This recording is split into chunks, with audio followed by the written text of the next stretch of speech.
el último mes. Y al mismo tiempo también lo que representa toda esta campaña en contra nuestra, que está orquestada en mucho por este esquema en donde el dinero es lo que más cuenta, porque parece que en las redes sociales hay un asunto nada más de debate político entre un punto de vista y otro, a veces, por cierto, muy negativo, de mucho odio. Pero no, de un lado hay robots, bots, que se han denunciado muchas veces y que los vamos a seguir presentando aquí, de cómo orientan la conversación en las redes sociales. Y también es muy importante reflexionar, lo dije ayer en el discurso, sobre quiénes son los dueños de estas plataformas, quién orienta los algoritmos, porque las plataformas no son de estados, y son las plataformas, son el esquema de comunicación menos regulado del mundo, y hoy tiene muchísima influencia.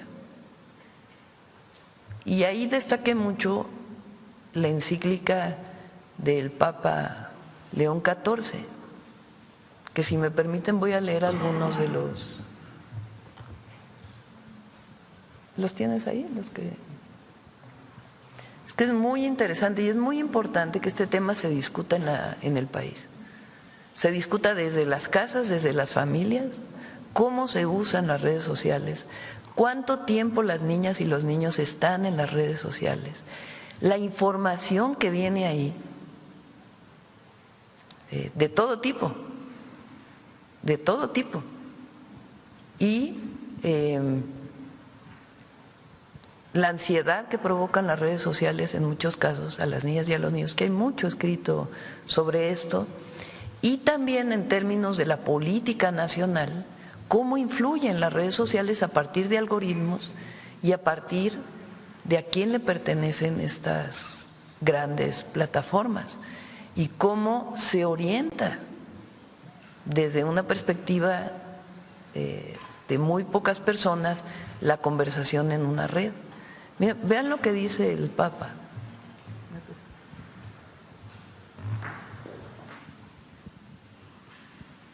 Voy a leer la parte más secular, la que no tiene que ver, por razones obvias, de la separación entre la Iglesia y el Estado. Hay una parte pues muy importante, incluso que vale la pena leer, sobre la orientación de la Iglesia Católica, pero esa parte pues no la pasamos aquí en la mañanera por obvias razones. La parte, digamos, que no tiene que ver directamente con esta discusión, sino la parte que él, utilizando incluso debates de otros papas que han presentado en sus encíclicas, cómo presenta estos temas, que es muy importante que sean parte de la conversación nacional, muy importante. Miren, en este tiempo, vean lo que dice, la justicia social debe confrontarse también con el ambiente creado por las tecnologías digitales. Vean nada más esa frase. En este tiempo, la justicia social debe confrontarse también con el ambiente creado por las tecnologías digitales. La difusión de redes globales, plataformas y sistemas de inteligencia artificial cambia el modo de informarse, de comunicar y de acceder a los servicios.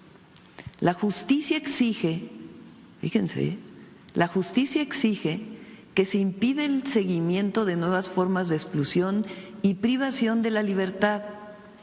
Personas y pueblos a los que se les niega o dificulta el acceso a las tecnologías básicas, comunidades expuestas a vigilancia invasiva y grupos sociales perjudicados por algoritmos opacos que reproducen prejuicios y discriminaciones. Esto lo dice el Papa León XIV.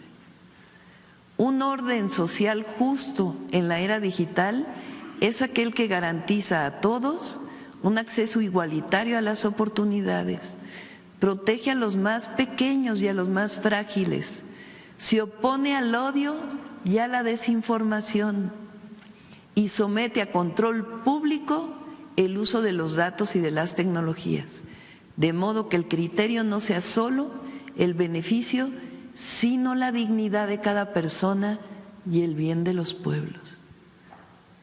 Vamos a ir ahora esta semana presentando varios de estos temas. Adelante.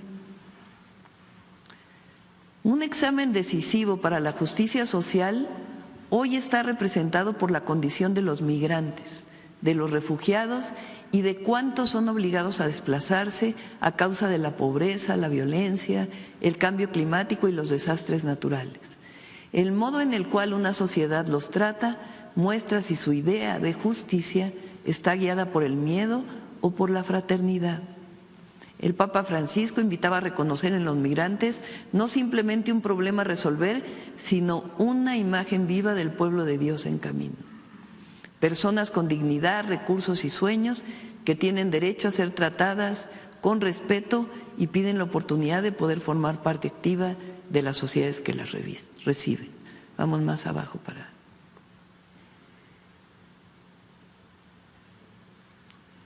Es que ahí se lo marqué ya. 83. El desarrollo, tanto para las personas como para las naciones, es una tarea y al mismo tiempo un derecho. Requiere condiciones mínimas que hagan posible a cada persona y a cada pueblo madurar según la propia dignidad, sin ser mantenidos en dependencia o excluidos del acceso a los bienes necesarios. El desarrollo es humano cuando pone en el centro a las personas y no la acumulación de bienes, y cuando se refiere también a los pueblos, no solo a los individuos.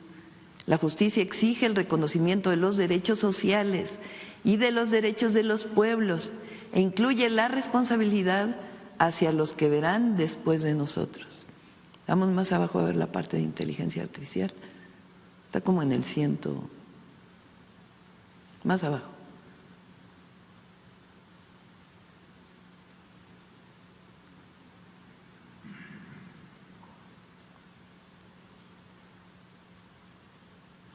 Dice responsabilidad, transparencia y gobernanza de la inteligencia artificial. El uso de la inteligencia artificial nunca es un hecho puramente técnico. Cuando entra en procesos que inciden en la vida de las personas, afecta a sus derechos, oportunidades, reputación y libertad.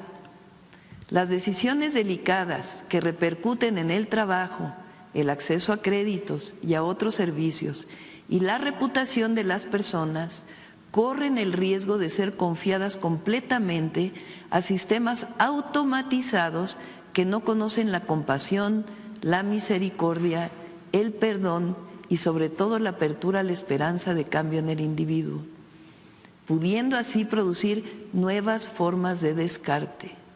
Puede haber usos evidentemente antihumanos, como la manipulación de la información o la violación de la privacidad, pero puede haber también un engaño menos evidente cuando los sistemas de inteligencia artificial, presentándose como neutrales y objetivos, reflejan y refuerzan estereotipos o posiciones ideológicas de quienes los han diseñado y programado. Vamos a la otra. Confiar en la práctica a un algoritmo el poder de seleccionar quién es digno y quién no, sin que nadie asuma el peso de la decisión, significa encomendarle la tarea de redefinir los límites de las posibilidades humanas. Lo que disminuye en este proceso no es solo la empatía hacia el excluido, que puede ser imitada artificialmente, sino la responsabilidad política, porque el descarte de los débiles queda revestido de una neutralidad y una objetividad ante las cuales es imposible protestar. Y de ese modo la injusticia se realiza silenciosamente y la compasión, la misericordia y el perdón, no como simple apariencia, sino como gestos políticos, desaparecen del horizonte. Vean qué interesante, muy interesante. Mañana seguimos si quieren.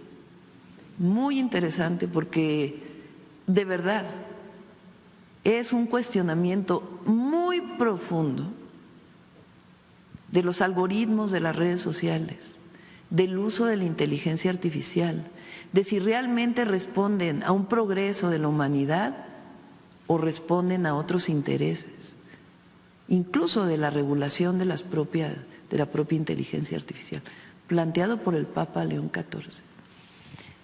Y en parte a eso me refería yo el día de ayer.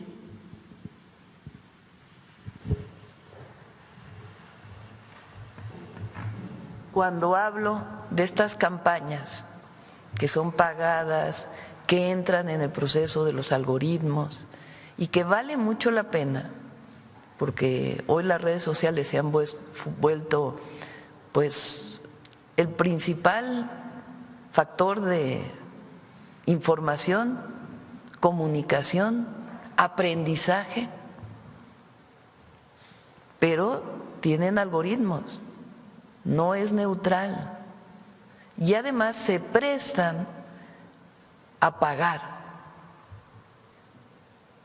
a que el dinero sea el que genere la información, a partir de quién lo paga y la propia concentración de estas plataformas en unas cuantas manos. Es algo indispensable de discutir, porque cuando hay tanto dinero involucrado, cuando hay orientación de ciertos algoritmos, que no solo es la técnica, sino también la manipulación de la información, entonces vale la pena entender cómo nos estamos informando.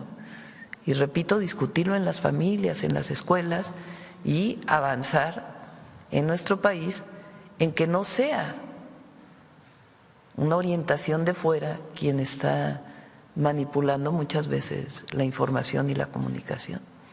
Es muy importante esta discusión en el país. Bueno, vamos con otra pregunta. Adelante. Sigues tú. Adelante. Presidenta, ¿qué pasará si esta buena disposición que usted tiene de